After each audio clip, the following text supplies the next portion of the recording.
আমারে ডাক দিত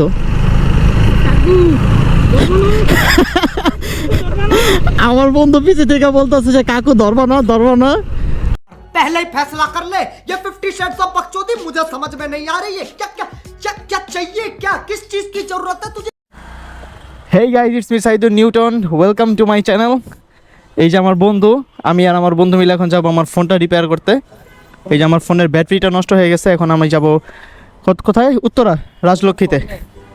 ওই সফর খেলতে খেলতে মনে করে যে এমনি উড়ি 20%, এমনি উড়ি 10%। গুড। এখন আমরা গাইস যাব উত্তরা রাজলক্ষ্মীতে, না রাজলক্ষ্মী? রাজু কমপ্লেক্সে। আচ্ছা ঠিক আছে, চলো। এই নাও তোমার হেলমেট। আর আজকে আমার বাইক নাই, আমার বাইকে তেল নেই, এর জন্য আমি আমার বন্ধুর বাইক চালাইতেছি, টিভিএস 4B। তোর তেলও আছে, আমরা বাকিটা দেখো লাফাইবে, এই দেখছো? এই তেলের চুনাটা তুমি দিবা। রাইট নাও গাইজ, এখন আমি আছি বেরিবাদের রাস্তায়, কারণ বেরিবাদের রাস্তা দিয়ে উত্তরা রাজলক্ষ্মীটা বেশি কাছে হবে। আর মিরপুর 12 দিয়ে গেলে জ্যামও থাকবে। আবার এমনি করে কেউ চালায়, ক্যামেরা দেখা কেমনে করে চালাইতেছে, আবার মুখ বাইর করে হাইসা দিছে, পাগল ছাগল। সো গাইজ, যেটা বলতেছিলাম, 12 নম্বর দিয়ে গেলে রাস্তা অনেক জ্যাম পড়বে, প্লাস ওখান দিয়ে গেলে অনেক ঘোরা হয়ে যাবে, কারণ উত্তরা রাজলক্ষ্মী মোটামুটি অনেকটাই দূর। আর আজকে মানে একটা ইন্টারেস্টিং কাহিনী হয়েছে, সেটা হচ্ছে সকালবেলা যখন ঘুম থেকে উঠি, সকালবেলা ওইটা দেখি ফোনে চার্জ নাই, ফোন বন্ধ হয়ে গেছে। কিন্তু আমার ফোনে চার্জ ছিল 70%-এর মতো। তো ওইটা চার্জ নাই, এখন কি করব? ফোন চার্জে ঢুকেছি দেখি 0%। তার মানে কি ব্যাটারি নষ্ট হয়ে গেছে। তো এইরকম মানে প্যারা খাইতেছি আমি কয়েকদিন ধরেই, ব্যাটারিতে চার্জই থাকে না। দিনে মনে হয় 30-40 বার ফোন চার্জে দিতে হয়। তো এই কারণে ব্যাটারিটা চেঞ্জ করা দরকার। এখন যাচ্ছি চেঞ্জ করার জন্য, বাট আমি এক মাসে মনে হয় 2-3 বার চেঞ্জ করছি ব্যাটারি, তারপরেও কোনো ভালো রেজাল্ট পাইতেছি না। তো 2-3 দিন ভালো সার্ভিস দেয়, এরপরেই শেষ, বুম। আজকে অনেকটা রোদ পড়ছে, রোদের মধ্যে বাইক চালাইতেছি। আর হাত আমার তো এমনিতেই কালো হয়ে গেছে গাইজ, দেখতে পারতেছেন, পুরো হাতই কালো হয়ে গেছে। এমনি বডি সাদা, কিন্তু হাত দুইটা কালা। কারণ যারা যারা বাইকার্স আছে আপনারা সবাই জানেন, আমাদের বাইকার্সদের হাত কালো থাকে, এটা স্বাভাবিক ব্যাপার। আর বেরিবাদের রাস্তাটা কিন্তু এখন নতুন, ঠিক আছে, অনেক সুন্দর করছে, কোনো ভাঙ্গাচোরা নাই। আগে এই রাস্তাটা অনেক খারাপ ছিল, তো এখন এইরকম আর কোনো সমস্যা নেই। বেরিবাদের রাস্তায় অধিকাংশ বাইকার্সরা অনেক রাফ চালায়, কিন্তু এই রাস্তাতে রাফ চালানোটা আসলে উচিত না, কারণ এখান দিয়ে অনেক ধরনের বড় বড় ট্রাক যায়, যেটা 10 চাক্কার 12 চাক্কার, তো মোটামুটি অনেক চাক্কারই ট্রাক যায় এখান দিয়ে। তো ও ও ও ও হঠাৎ করে ব্রেক। তো এই রাস্তায় বাইক চালাইতে হলে অবশ্যই সাবধানে বাইক চালাইতে হবে। আর এখানে কোনো 19-20ভাবে বাইক চালানো যাবে না। আপনার এই রাস্তায় অবশ্যই সুন্দর মতো বাইক রাইড করবেন। আর যদিও রাস্তা এখন অনেক জোস, পুরাই জোস, কোনো ভাঙ্গাচোরা নাই, কোনো বালি নাই। বালি আছে যেগুলো এই তামান্না পার্কের সামনে।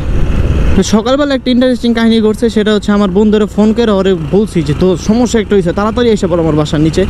ও তো ঘুমের থেকে ওইটা ফ্রেশ হয়ে না খেয়ে এসে পড়ছে বাসার নিচে। তো ওরে বললাম যে চল মোতালে প্লাজা যাই, আমার ব্যাটারিটা চেঞ্জ করাই। পরে ও বললো যে দোস্ত মোতালে প্লাজা না, যে আমার একটা বড় ভাইয়ের শপ আছে, তুই সেখানে চল, যে দেখ কী অবস্থা, ব্যাটারি ভালো লাগলে নিস। তো সেখানেই যাওয়া, তার সাথে ফোনে যোগাযোগ হইলো। পরে ওর বাইক নিয়ে আমরা যাইতেছি।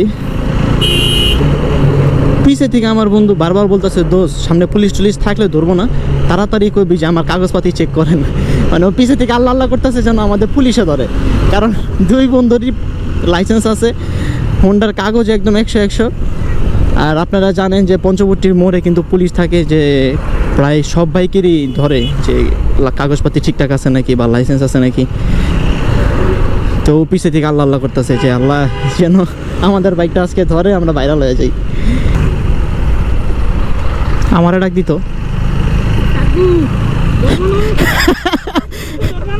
আমার বন্ধু পিছে থেকে বলতেছে যে কাকু ধরবা না। আজকে মুখে ক্যামেরা আছে, লাইসেন্স আছে, কাগজ ঠিকঠাক, আজকে আর ডাক দিল না। অন্য সময় ঠিকই ডাক দেয়। আমারে যে কতবার দৌড়ানি দিস এখান থেকে, মানে আমার সারাটা জীবন কাটছে এখান থেকে দৌড়ানি খাই। যাই হোক, কপাল ভালো, এখানেও পুলিশ থাকে গাইজ, আপনারা জানেন এখানেও পুলিশ থাকে, ধরলে ভালোই। তো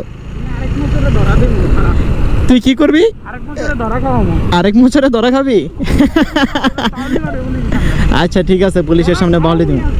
ওকে 2000 years later. গাইজ আমি আপনাদের ভিডিওটা দেখাইতে পারি নাই, আমি গেছিলাম সার্ভিস সেন্টারে আমার বন্ধুর পরিচিত, পুরান সুরান ব্যাটারি দিয়েই আমার দরা দিতে চাইছিল। আমি এই যে এখন হোন্ডা ব্রেক করে আমি দেখাই, আমরা একটা প্রতারণার শিকার হয়েছি, তোমার জন্য আমি প্রতারণার শিকার হয়েছি। হ্যাঁ এই যে গাইজ দেখেন আমার বন্ধুর জন্য আমি প্রতারণার শিকার হয়েছি। আজ তোমার জন্য আমার ফোনের ব্যাটারি ঠিক হয় নাই। গাইজ এই দেখেন একদম কী অবস্থা, আমার ফোন হইলো গ্রে কালারের, লাগিয়ে দিয়েছে ব্ল্যাক কালারের গ্লাসও ভেঙে ফেলাইছে, ঠিক মতো কাজও করতে পারে না। আজকে আমার দিনটাই মাটি, এটা কোনো ভ্লগের মধ্যেই পড়লো না, তোমার জন্য আমার ভ্লগটাও মাটি হয়ে গেল। গাইস ফোন তো ঠিক করতে পারি নাই, উল্টা আমার ফোনের ব্যাক শেলটা ভেঙে ফেলছে, যেটা ছিল গ্রে কালারের, বাট গ্রে কালার আর ছিল না, যার কারণে ব্ল্যাকটা লাগিয়ে দিছে। আর ব্যাটারি আমি 2-3 বার বলছিলাম যে চেঞ্জ করছি, 2-3 বারের মধ্যে যে ব্যাটারি লাগাইছে সে ওগুলাই আনছে, মানে এর থেকে ভালো কোয়ালিটি ওনার কাছে আর নাই, যার কারণে ফোনটা ঠিকও করতে পারলাম না। এইভাবেই চালাইতে হবে মেবি, বাট জানি না, প্যারা নাই, চিল, যা গেছে, সারাটা দিন পুরো মাটি হয়ে গেল। বাট এতটুকুতে খুশি আমি যে আজকের ভ্লগটা আমি আপনাদের সাথে শেয়ার করতে পারলাম। আমার আজকে ডেইলি ভ্লগ ছিল, বা আমি আজকে সারাদিনে কি করলাম এটা আমি আপনাদের কাছে শেয়ার করলাম।